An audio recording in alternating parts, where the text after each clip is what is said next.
All right, welcome back everyone to another episode of our RRAR interview series. Joining me today are two leaders at RRAR, Sharon Gupton and Derrick Thornton. So Derrick and Sharon, thank you so much for Thank you. joining me today. I appreciate you taking time out of your day to talk about a lot of the happenings in and around our industry. So the first question I wanted to start with, um, and feel free for both of you to answer throughout this interview. I think it's important to get both your perspectives, but what was your initial reaction to this recent settlement when the news came down last week or the week before?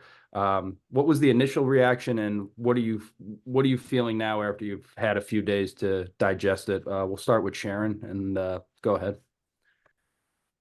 When the information came out about the some of the settlements, my first reaction was just curiosity. I did. There was so much there. I really, I think we all are busy with clients and life and doing things. So I did not immediately sit down and read through all of those pages. But I was curious, and I think my second reaction was, boy, I wish I had every amazing, wonderful, knowledgeable real estate attorney in our area that was in a panel that we could ask questions of and get a feel. But I think it was kind of nice to have those days of uh, um, going through and kind of digesting some of the information that was in that settlement. Yeah, so for myself, I felt it was a wave of emotions. It was a mix of things. One was shock, obviously, not so much with the buyer agency thing, because I knew that was a huge point of contention, but definitely the way that they had decided to address the compensation issue within the MLS. I was very shocked. As John Wood mentioned in his last interview, I am in agreement that it really doesn't, in my opinion, help with transparency. And so that was the part of that shocked me the most, is that I wasn't sure how they felt that that would help with transparency around compensation. But then just frustration because I knew the way that it was going to be spun. I didn't foresee just all the ways that it would be spun in such a misleading manner. But that, and then there was also, believe it or not, a little bit of relief. We've been waiting for several years for some type of resolution. Like, we just haven't known what's going to happen. We've been told over and over. We thought we had a solution, and then they went back on it. And so, like, it's just been several years of figuring out, okay, what is going to happen. And so, although this isn't the result that we wanted, at least now we can come up with some type of plan of action because we have an idea of what may happen, assuming it is proved by the courts. Yeah, Derrick, thanks. So you did mention this, and I want to follow up with you on this quickly. So you mentioned the transparency issue, removing the compensation from the MLS. We'll start with Derrick and then go to Sharon. But what do you think is the impact of that specific part of the settlement, the MLS implementations, and how that's going to impact realtors doing their job? Yeah. Uh, it has a series of consequences that can be, and I'm sure there'll be things that we are even learning or figuring out. There were consequences that we didn't even foresee at this point.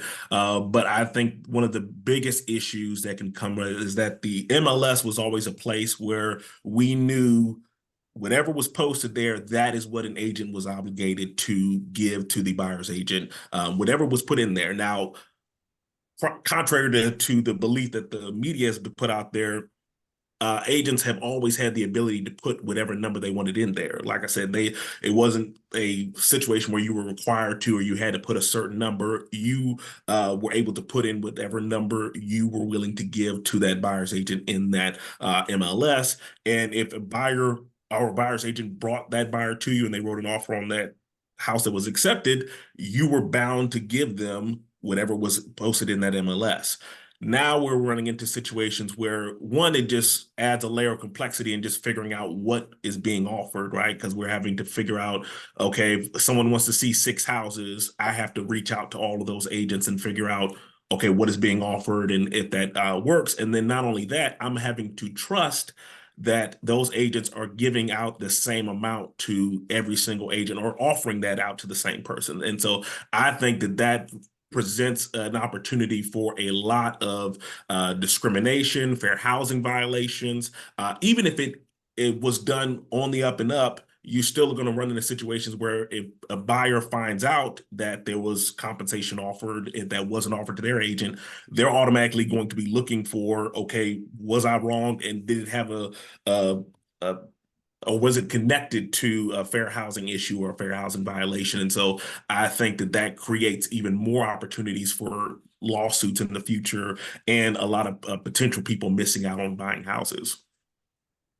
Sharon, did you want to comment on the implications of that as well? Certainly. I think Derrick makes some very valid points there, and it will be interesting to see once from this point until we get to mid-July, if this is approved, what the industry and what we do as professionals to kind of fill that void, because it is a void. It's a void of information. And I think it is in the best interest of the buyers and sellers in every community to have additional knowledge. It does strike me as this was a great area to share that additional knowledge. If there is another area that it shared, I think that will be in the best interest of consumers. If it's not, it does make it a little more difficult. Again, Derrick has some very valid points there, and I think we as professionals will just have to figure out a way to find those things out for our buyers and sellers. It's shared information helps the general public. Things in the dark that aren't shared, oh, sometimes that's not always good. So I do think it is. We'll figure out something there, but yes, that is a concern I have, that, and as well as it sounds like a lot of others, that we had a great venue to share that information and don't, based on what we're seeing so far. Yeah.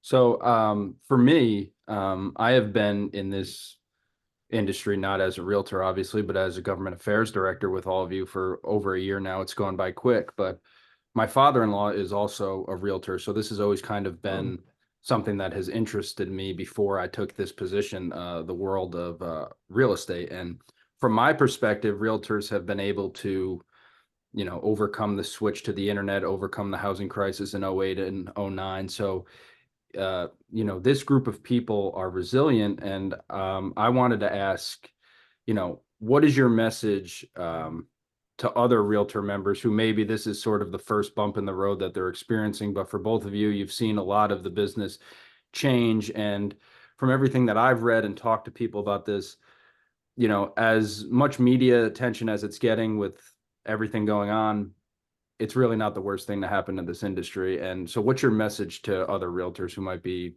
not feeling that way?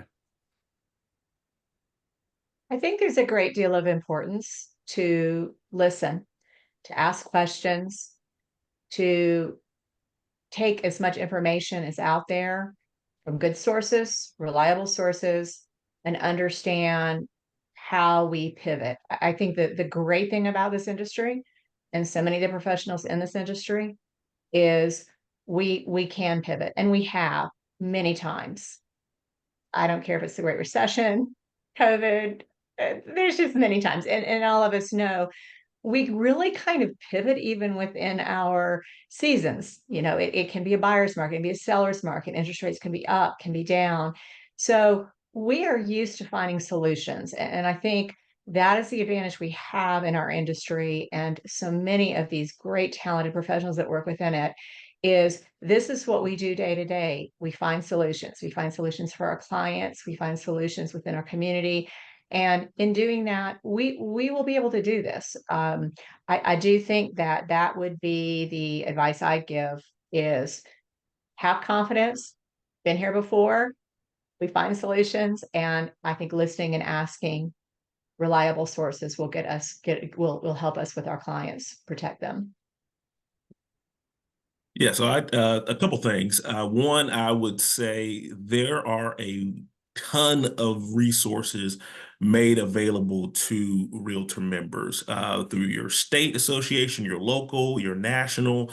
They've got a library of resources, classes. We've got seminars happening at the association all the time.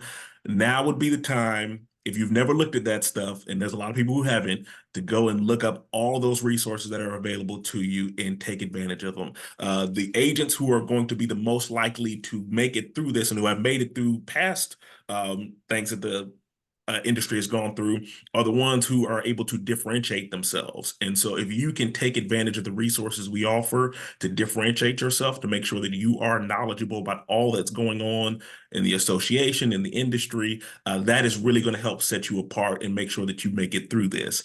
The second thing is just be very careful about who you surround yourself with. It is very easy to get caught up in just listening to all the noise, all the realtor sites and the forums where people are just kind of gathering together to complain. You can only change what you focus on, the things that you can change, and focus on that solely, and that is going to help you. If you're surrounding yourself with people who are just constantly complaining and woe is me and, oh, we're never going to make it through this, it's going to impact your mental makeup and the way that you look at things, and that's going to impact the way that you work with your clients, right? If you walk into that listing appointment feeling defeated, you're going to give off that vibe when you're having those discussions. And so make sure you're careful about who you're hanging around, and focus on what you can change and the things that you can control. And that's going to help you make it through here. I think that's good life advice, along with professional advice as well. So you both kind of touched on this, and I just wanted to cover it briefly before I get to my final question. You talked about the forums, those websites, the media coverage. Is there something out there that specifically you think they have gotten wrong, or the biggest misconception maybe out there about this whole issue? I'll let you go, Sharon. Derrick, do you want to start, or do you want me to on that one? I think we both have our thoughts on that, don't we? Yeah. I can go if you want to, but I would say, so there's one overarching thing that has led to a result that they believe will happen, right? And so, like, the biggest misconception, obviously, is that, like, oh, the standard 6% or the standard fee that a realtor charges is going away. And as a result, there's many people that have claimed that that will lead to a drop in housing values, or that will lead to a drop in the agents, and it'll be cheaper to sell your house, and just all these different options that are out there. But, like, the most misleading thing out there is that you will no longer have to pay a buyer's agent. I just had a conversation with a buyer last night where they were saying, like, hey, what happens when July rolls around and these sellers are no longer paying buyer's agents? That was nowhere mentioned in the settlement. It was just saying how we display what compensation is being offered. There were times, even in the last couple of years when the market was really hot, that agents were already reducing or just eliminating altogether what they would offer a buyer's agent. That option has always been out there, and it will continue to be out there even moving forward. And so one of the biggest misconceptions is that this settlement somehow eliminates or requires a listing agent to say that hey, we're not going to pay a buyer's agent in any way, shape, or form. That option has always been available to them regardless. And so just helping to teach the public that issue, but then also in the follow-up to that, as far as like home values declining and everything like that, the inventory is still so low that I just can't foresee that being a potential result of, even if every seller just up and decides we're not going to pay compensation to a buyer's agent, I still don't see that having an immediate impact on the home values going down. If anything, they will pocket the difference, as they should, for their home, whatever. You're trying to increase the profits as much as you can, but that's not going to result in a direct decrease in home valuations, at least not that I can foresee myself.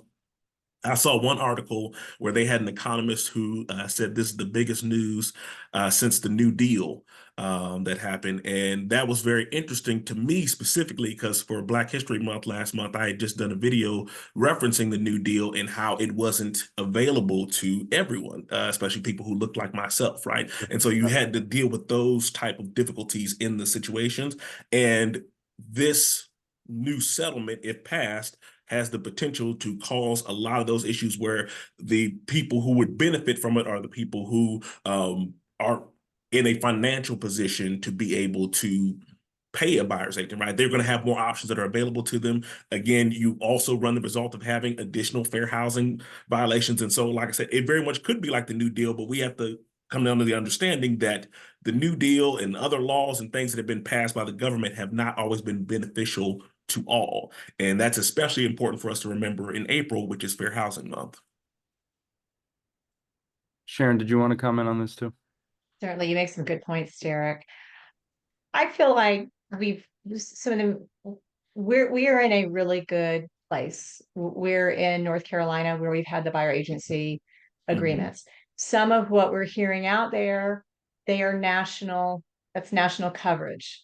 They're national things being written, said, and it is very different. I do feel there are going to be some places in our country, it's going to be a little harder because they've not gone through this. The great thing with what we do here, having decades of having a buyer agency agreement, that has been great. I heard from somebody recently, and they said this is even better. We know we have to have a buyer agency agreement to put in an offer.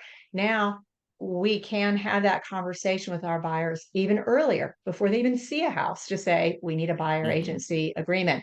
It's a great conversation to have, and I know when I go to my doctor or go to my attorney or to my CPA, I'm going to be paying them something. I want that. Yes, I can do some of those things on my own, but I want their expertise. I think there's that. And I think also the fact that everything has always been negotiable. So many of us, we say that with our clients when they want to put an offer in, but boy, they love that rocking chair on the front porch. Things negotiable. When we talk with sellers, do I have to include this? Everything's negotiable. We have had that conversation. I think that what will happen, I think consumers out there, buyers and sellers, are probably now a little more in tune to that, everything really is negotiable. And that's fine. That's fine. So, then lastly, I do feel a lot of this conversation is on the buyers and that buyer agency and the buyer's commission. It is absolutely in a seller's best interest to offer buyer agency commission. And I think that is where we'll see that seller that wants to sell their home at the highest price, least amount of time, least inconvenience, not get under contract and having things fall apart. They want that buyer to be represented by an agent, and they want to be able to make sure that that buyer can get through it all financially with something like a buyer agency commission not popping up. So I do feel like that it is our job as professionals to have that conversation, not only with our buyers, with our sellers, but it's worked here well in North Carolina with these buyer agency commissions, and not only worked well for the buyers, it has absolutely worked well for the sellers. And I think it'll continue doing that. Yeah, thank you both for that clarification. I had a question that I think is, I didn't have it on my sheet here, but as we've been discussing, I think it's something to consider. And I'm just curious, do you think that situations like this could expand to improve the industry for realtors? Like, I'm just thinking from a layperson here who's not a realtor. I know all of you do a ton of work where you're not getting paid for it necessarily, right? The research you do, the time you take out of your day to show a house, the contracts you write up. Could this get to a point to where the industry is changed to where, you're entering into a contract with someone and this is what you offer to them for the whole process of them selling a house, as opposed to just taking a percentage of a commission? I've always been curious about that. So I don't know, Derrick, maybe you can help me on that. Yeah. So I've been in about 10 years. I don't know how long you've been in the business, Sharon. You can share it afterwards, but we have both experienced plenty over the years. People who have had the perception that realtors just stick a sign in the yard or they just show houses and collect a fat commission check and go on about their business. And one benefit to this settlement is that I feel like it will cause us to see just how valuable realtors are in the midst of a transaction, how much they help. I was joking with my wife the other day, like get calls all the time with people who like, oh, we chose this other realtor, but we just wanted to call you to get a little advice or something like that. Or I can foresee those phone calls increasing if this passes and we start to see less buyer agency compensation being offered. There's going to be a lot of people who try to go it alone. There are going to be some people who succeed in it, right? There are some FISBOs out there who succeed and accomplish their goal, but there's far more situations where that isn't the case. And I think that that will start to pop up, and then people will realize the value that realtors hold in the midst of a transaction. And so I think that it does have the ability to help show that and help prove that to community as a whole. And so I think people will start to understand a little bit better. As it stands right now, the best way for you to figure out what it's like to be a realtor is to be a realtor, right? Which is why we have such a high turnover in this industry. A lot of people think that it is just putting a sign in the yard and showing houses, and they get in the business and realize how difficult it is. And so I think that this will help show the person who isn't a realtor just how much goes into this role. I agree with Derrick. I think it's a great question, Kevin. That analogy with somebody that's exceptional, let's say, for instance, in athletics, this being March Madness, we are going to watch some people playing and they make it look so easy. And what we don't always think about is how many hours they spent and at what age they started. And boy, those things that are happening that we don't see, we just see that smooth, ability of an athlete to get something done. I feel like we, as an industry and as professionals, we don't always talk about all those difficulties we have, because we do. We do want to take those difficulties from our clients and handle them. And I think that that is good. That speaks to why we are so good at finding solutions and trying to keep it as stress-free for our clients as we can.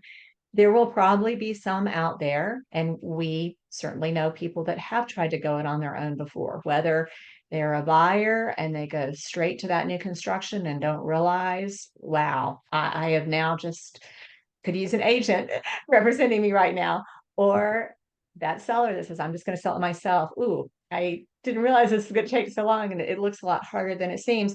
And they'll tell their friends, they'll tell their family members, I try that, but it's not really that easy. And I think it's on our end too, to be able to talk about our worth and be able to talk to our clients and let them know we don't just carry a key and open a door or put a sign in the yard. That is one element of many, many, many complicated parts of the transaction. But we are good at this. We are great professionals at this, and the community, we serve them in their best interest to be agents for them. And I think we will continue doing that very well as we have. Yeah, thank you both for that. So my final question before I let you both go, you're both leaders at RRAR. How do you view the association today, its current state? And what are you excited and proud of as we navigate this year and look to another 100 years of RRAR? I'll start with Sharon.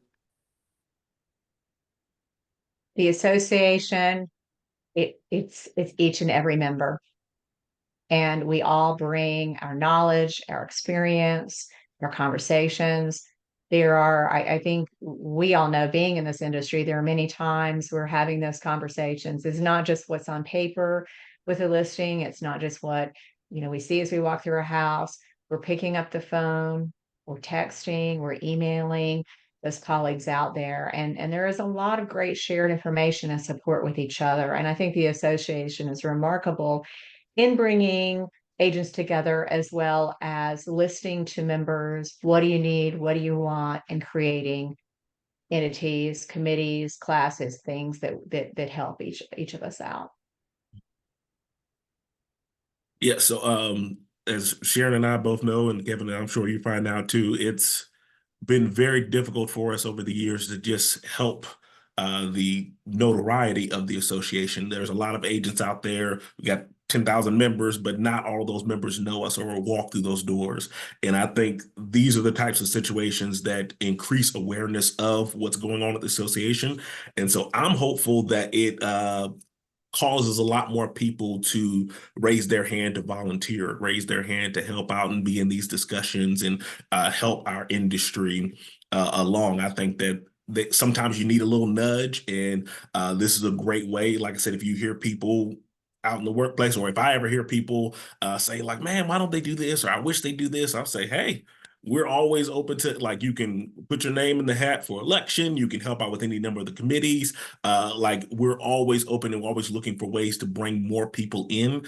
And so I think that this will be something that causes people to be more aware of what's happening at the association, and bring us their good ideas, bring us the things that they have seen work for their business and for their industry, and like all collectively come together. I have learned a ton from the ages that I've met in the association, and I think that people will start to see the value in like us coming together. It's definitely going to take us coming together to be able to work underneath this or whatever. I feel like the new rules have the ability to create or cause more division. And so, like I said, we're all collectively at the end of the day, in all the transactions we do, the goal is still to get the house sold, right? The goal is to help our sellers move on from their house, or to help the buyers move into the home, right? The goal is always the same. And so it's going to require us working together.